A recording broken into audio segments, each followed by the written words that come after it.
Hi, my name is Meredith, and I'm a student studying psychology from Canada. My question is very simple. How can you say that men and women, that there's no sexism when the very setup of this conference is sexist? For example, the men are seated in front of the women. Can you repeat the question a bit slowly, sister? Yes. Why is it that the men are seated in front of the women? The very structure of this conference is sexist. Why is that? MashaAllah, sister, that's a very good question. That why aren't the women seated in front? No, why are we not, if you're going to separate us, how come we're not left to the right?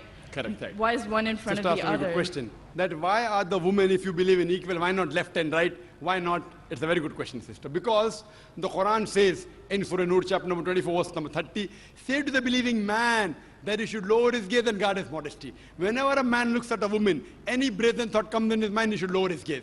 Now, if the women are sitting on my right, I will only have to speak looking on the left. You know, because I cannot look at them. Yeah, I can look at everyone. This time I cannot see your face also from here. You may look at my direction. If you want to see me close, you can see on the screen there, no problem.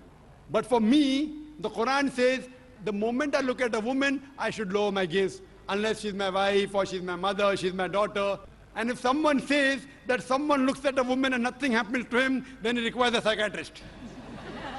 So if you were here, I would talk to you like that. So you'll tell me, what an ill-mannered man is this?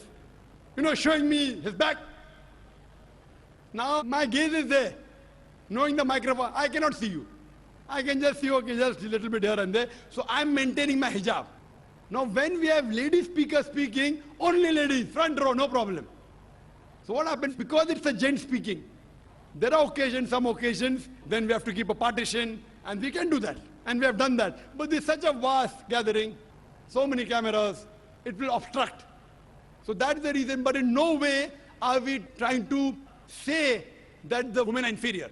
That's the reason we have got a screen close to you, mashallah, especially for sisters who are sitting a bit more behind, so you can get the view. But in front, it will be difficult for me to speak, for me to maintain my hijab, for me to look, because in public speaking, you know, we are taught we have to look at the audience. If the audience is a woman in front of me, you know, I remember once I'd gone to the Gulf country, and I was called for a talk, and a ladies' organization. I always say that at least the front row should be gent, you know. But they didn't do it. So half the talk I gave looking at the ground, and balance half looking at the ceiling.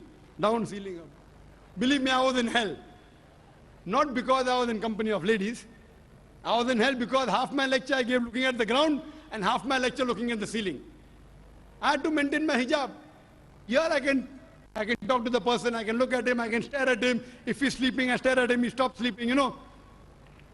The public speaking. But with the ladies, therefore, it is for maintaining the hijab. So that's the reason, sister, it is not at all in any way trying to belittle them. And the reason we have given you one microphone instead of two, because we feel that the proportion is approximately 1/3, 2/3. That's the reason. But the moment last time when there were more ladies, we gave equal proportion. Hope that answers the question, sister. Thank you.